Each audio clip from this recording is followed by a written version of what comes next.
শিপু চলো। কোথায় যাব? পাগলা নাকি, চুপ করে বসে থাকো। আজকে আমি একটা শিপু, তোমাকে আমি একটা কবিতা শোনাবো। আচ্ছা ঠিক আছে, শুরু করো। আয় আয় চাঁদ মামি, টিপ দিয়ে যা।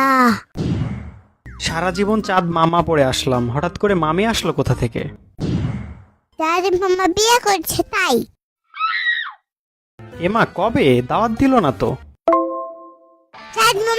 চাঁদ মামা কি পাগলা করতে কামড়াইছে? কেন? ও বেটা তোমাকে দাওয়াত দিয়ে তোমার বউকে নিয়ে ভাগো। এইটা তোমার ঠান্ডা, আমাকে পাগল পেয়েছো? আমি কিছু বুঝি না, দাঁড়াও চাঁদ মামাকে বলতে দাও। আরে এসব কি বলো, তুমি জানো না আমি কত ইনোসেন্ট। ইনোসেন্ট না, ইনোবাডিসপে। মানে? ইনোসেন্ট যদি হয় ইনোবাডিসপে কেন হবে না? আচ্ছা আচ্ছা, পরের লাইনটা আমি বলছি। আচ্ছা ঠিক আছে। চাঁদের কপালে চাঁদ টিপ দিয়ে যা। তুমি জানো না বড় মানুষের তুই দেখার করতে হয় না। আচ্ছা, চাঁদের কপালে চাঁদ টিপ দিয়ে যাও। আবশ্যকতাকার। আরে ওইটা অবশ্য না, অসভ্য হবে। মুখে মুখে তর্ক কেন কেন? আচ্ছা তারপরে কবিতাতে আসো। ধান ভাঙলে চাউল দেব, গাছ কাটলে গুঁড়ো দেব।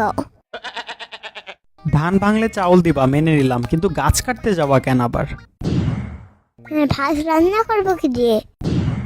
কি চিন্তা ভাবনা, উচ্চ লেভেলের। সাদা গায়ের মাংস দিব, মাংস খাওয়ার পেট দিব। আচ্ছা মাংস দিবা, প্লেটও দিবা, কিন্তু পানি দিবা না?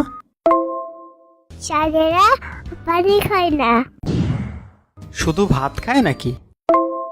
ভাত আর মাংস খায়। আচ্ছা তারপরে কবিতাতে আসো। চাঁদের কপালে নিচে চাঁদ টিপ দিয়ে যা। একটু আগে নিজেই তুই তুকারি করতে নিষেধ করলা, এখন তুমি করো কেন? বেটি বুটো তুমি। আচ্ছা তারপরে কবিতাতে আসো। পাগলা নাকি, কবিতা শেষ, আবার কই থেকে বলবো? যাক জীবনটা বাঁচলো। কেমন যেন একটা গন্ধ পাচ্ছি তোমার কথাই। না না, অনেক সুন্দর হয়েছে। Thank you so much. মাফ চাই।